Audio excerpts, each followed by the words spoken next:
Greater digitalization and heightened geopolitical tensions imply that the risk of a cyber attack with systematic consequences has risen. Now, ransomware continues to dominate the cybersecurity landscape, with the Iris Ransomware Report revealing that in the last 5 years alone, incidents have compromised over a billion data records, resulting in financial damages approximating around $270 billion globally. Now, this alarming trend underscores the urgency for robust cybersecurity measures and informed strategic responses. Hello, everyone. Welcome to the Analytics Insight podcast, the space where we dig deep into the most urgent challenges and innovations shaping the digital world today. And I'm your host, Priya Dialani. Now, we have all heard the headlines: hospitals shut down due to a cyber attack, millions lost in ransomware incident, government systems brought to a halt. But what we are talking about today isn't just another cautionary tale, it's a wake-up call. Today's episode tackles a threat that's evolving faster than most organizations can keep up with: ransomware.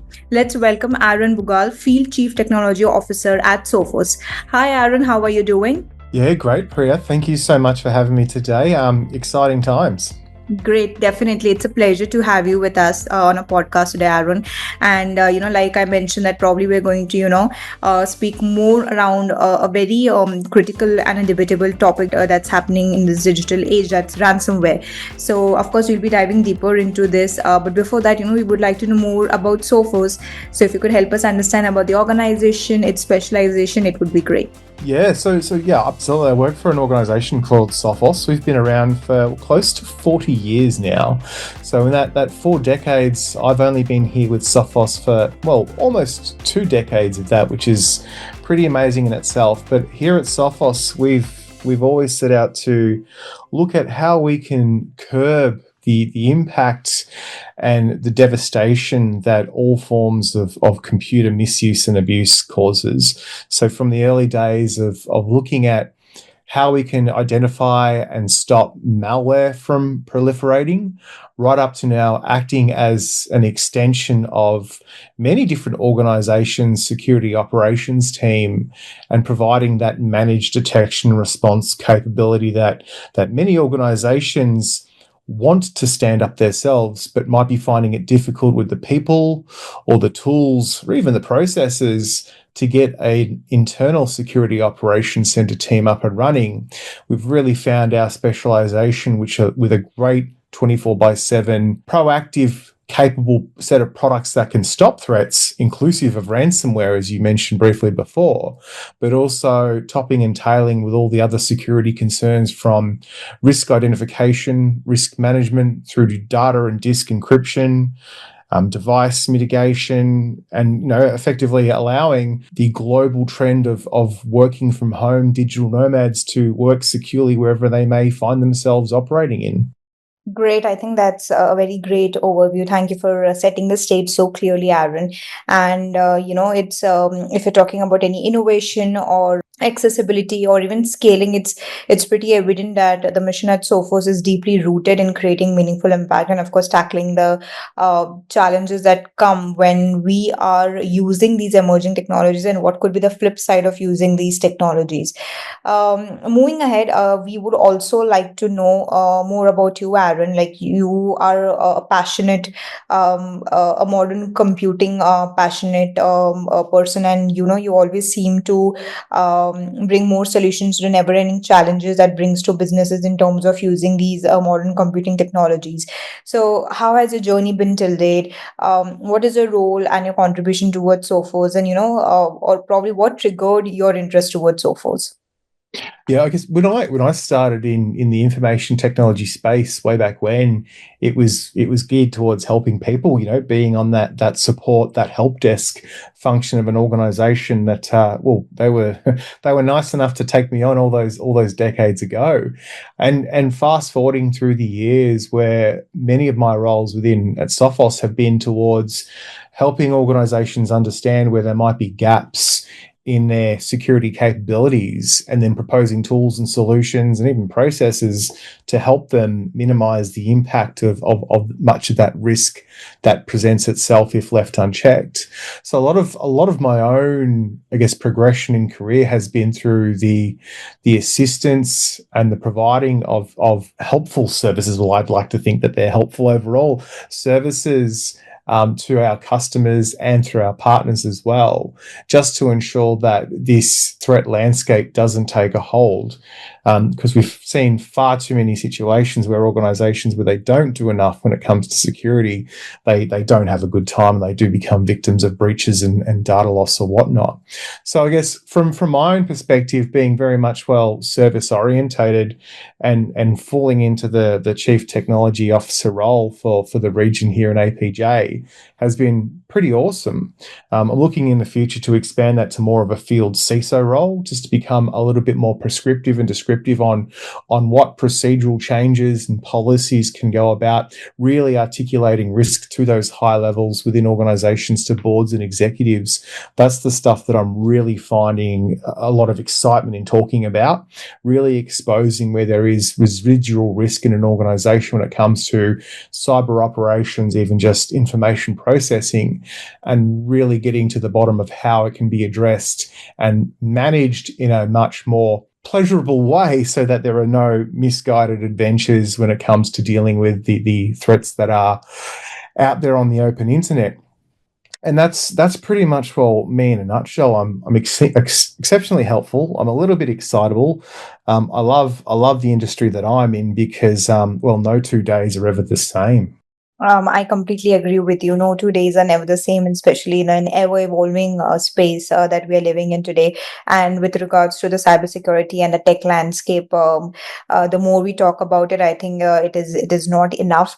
But again, it's incredibly insightful to understand about your journey. Your journey seems pretty impressive, and of course, you also mentioned about how the future is, how you're excited about the future considering the changes in the regulations and the policies. And we are definitely going to touch down on those aspects as well.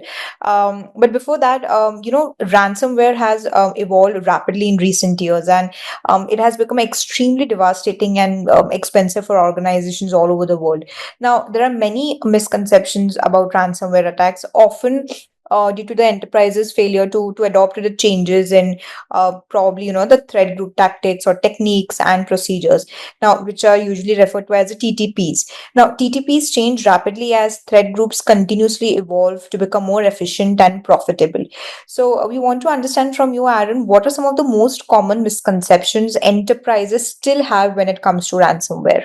Yeah, it's interesting, Priya, that you mentioned things like, the techniques, the tactics, and the procedures or the TTPs of ransomware groups, because a lot of them, you are right, over history, they have changed. And where one ransomware group might be highly prolific and then have the unwanted attention from, say, law enforcement outfits, and they get shut down, another one comes up in its place.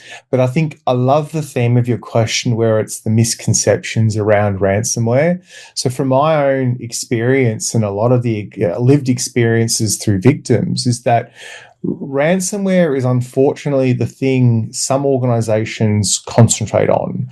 The ransomware effect of being infected by a piece of ransomware and having information then destroyed, altered, or made unavailable. That's the sort of focus that's put on it, which I understand. It is the label, it is the thing that is causing the most disruption and impact in an organization. But understanding that TTP, that chain, that sequence of events of how the ransomware has come to be, that is probably the most important thing to be aware of. So as an executive, as a board leader, as an owner of a business, I really implore your listeners to shift left and look at how these events came to be. How did this piece of ransomware end up on a file server? How did this piece of ransomware come to affect our users in, say, the manufacturing department of our organization?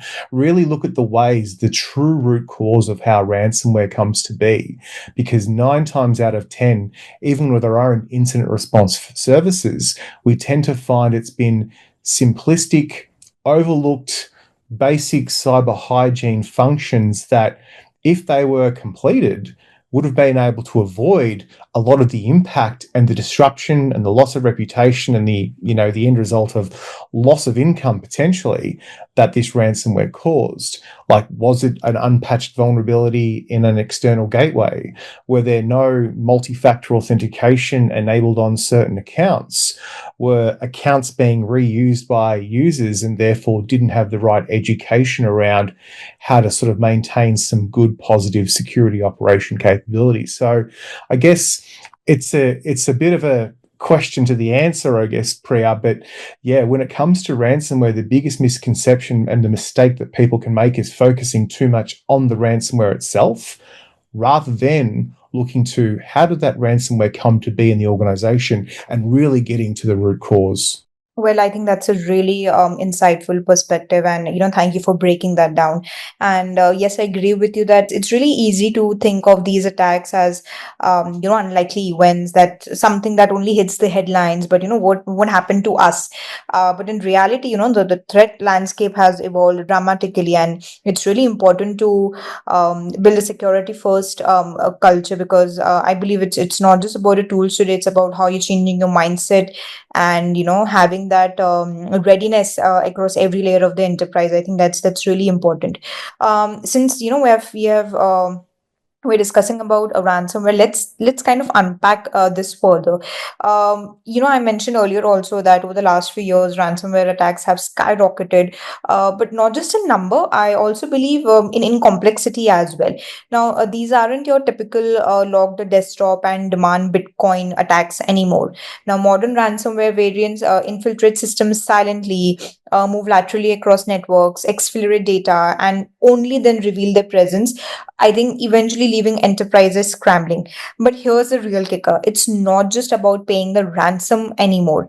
So, with the growing frequency and the sophistication of ransomware attacks, how do you think that delays in cybersecurity increase the risk of a major operational and financial fallout for enterprises?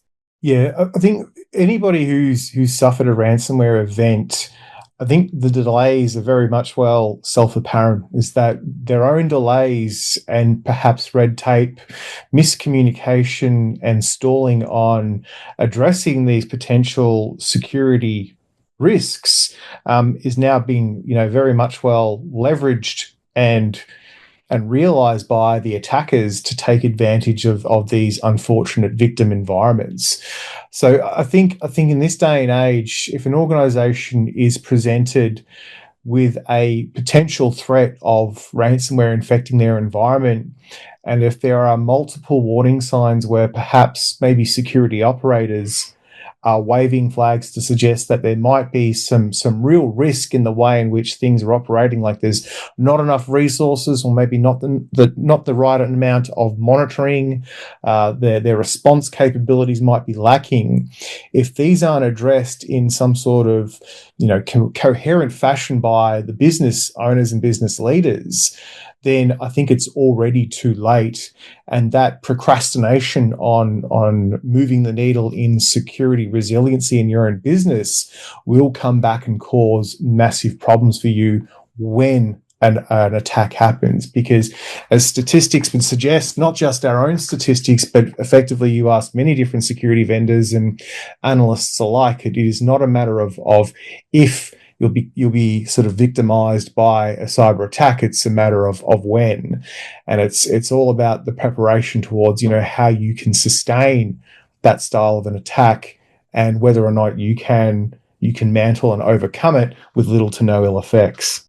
Well, that's actually a very powerful point, and that's also kind of impossible to ignore in today's landscape, because we are, of course, seeing a very clear shift in the way ransomware operates. So, if we are having a delay, or we're not able to, have a very proactive approach, I would say, then I think there's a long-term impact that the organizations have to face in terms of both operational and financial fallout. So I think the takeaway here is simple, but also very urgent and critical, that inaction is far more expensive than proactive investment. So I think organizations can no longer afford to treat cybersecurity as a side conversation.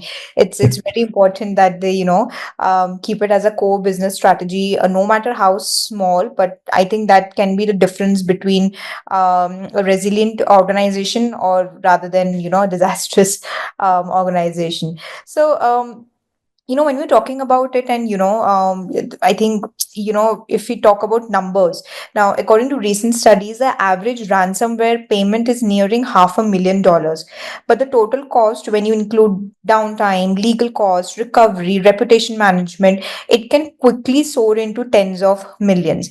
So I think there are a lot of examples that we might have come across as to how ransomware has costed millions of dollars for companies.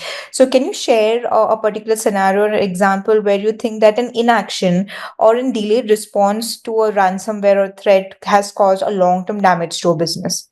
Yeah, there was one I can recall recently, and I'm going to be unfortunate here and suggest I will not be naming names, but they were in the manufacturing industry, and they, just to sort of protect them to some extent, they did think that their cyber capabilities, their cyber defensive capabilities, were sound.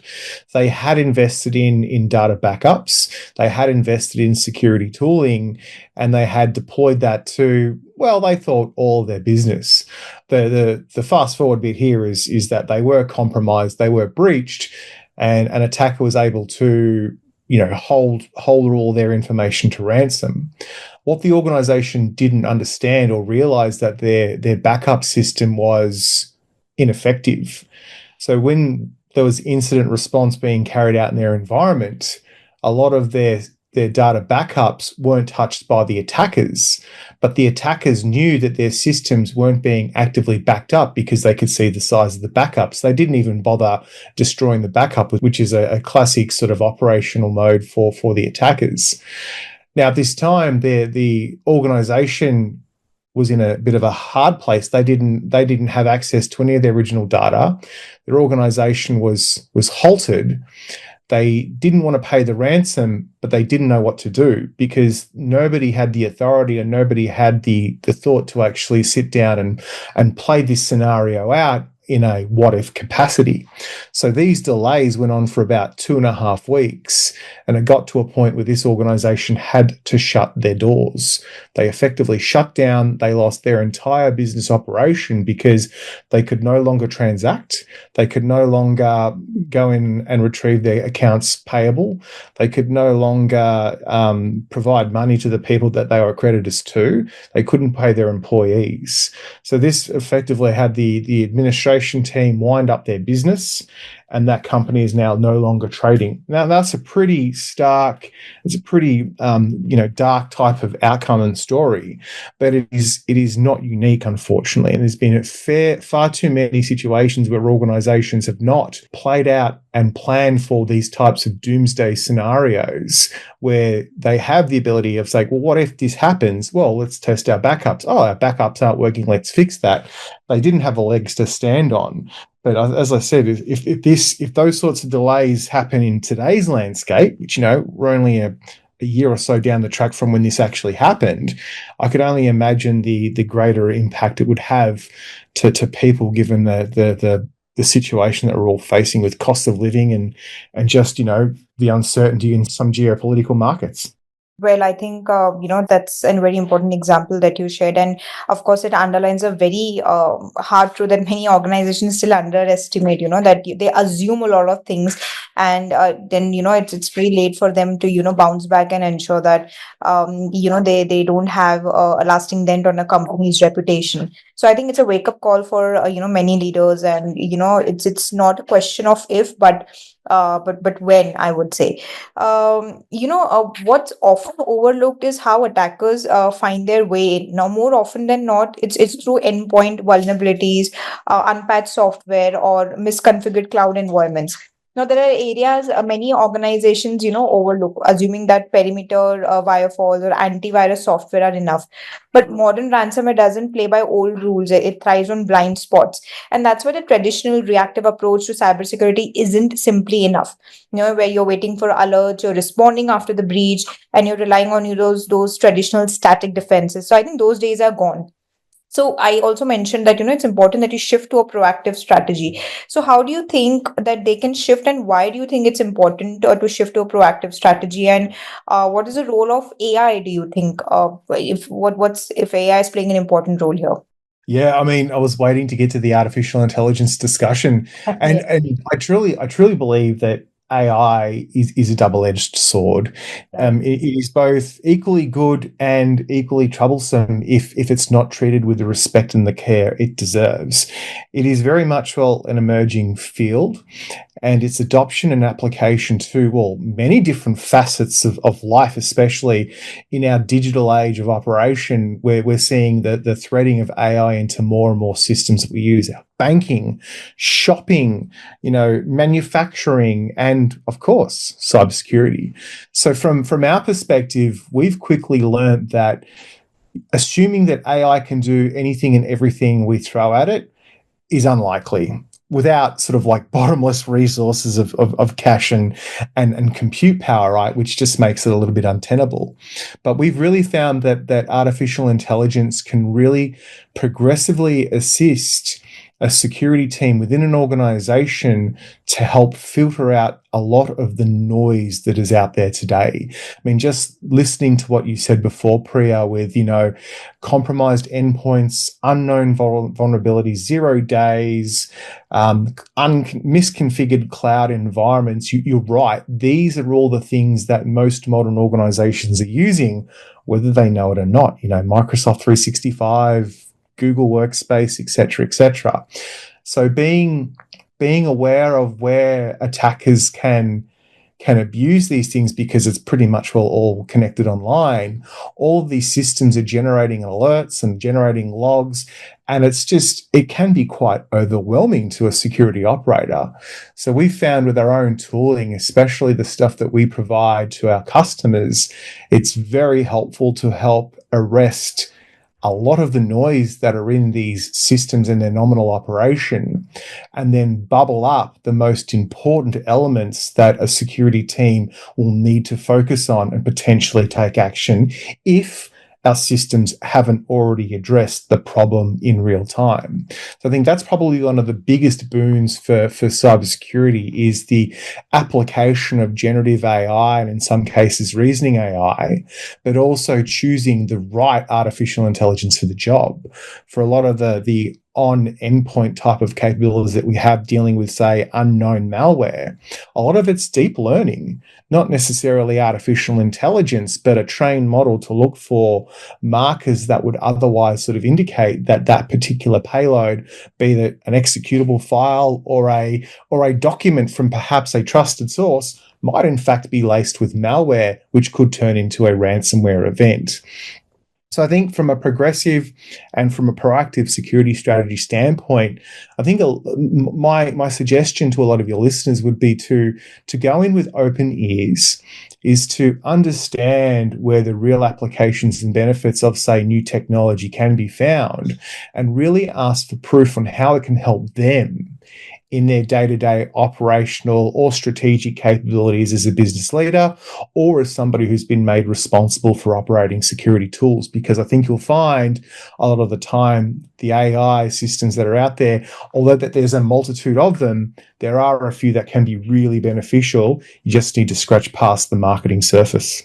Well, that's such an important and timely point, Aaron. That was pretty insightful. And of course, like you mentioned, I believe that AI plays a very important game changing role, because it gives the organizations the ability to detect anomalies in real time, anticipate threats before they escalate, and adapt defense mechanisms dynamically. So it's about moving from a model of incident response to one of continuous prevention, as I would say.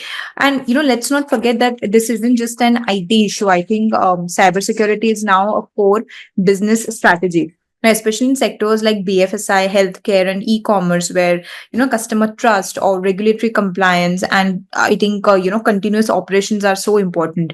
Now, imagine a fintech company losing customer transaction data, or a hospital systems being logged out of mid surgery, or an e-commerce platform going dark on Black Friday. So these are Mm. hypotheticals. These are very real scenarios that we have seen unfold. So I believe, the question that comes is, where does the responsibility lie? It lies in the boardroom as much as it does in the server room, I believe, because, organizations must treat ransomware preparedness like disaster recovery, business continuity, and compliance planning, because in many ways, it's all of those things rolled into one. So, I have come across that many organizations hesitate to invest heavily in ransomware defense until it's too late. So, what would you say to, boards and CXOs who are evaluating the ROI of such investments? And you know what? I don't blame the business owners, the business leaders, the C-level executives, and the board members going, "What do you mean we have to put our hand into our pockets again for ransomware? Haven't we bought all the shiny tools and shiny products to defend against malware threats?" So I totally get where they're coming from.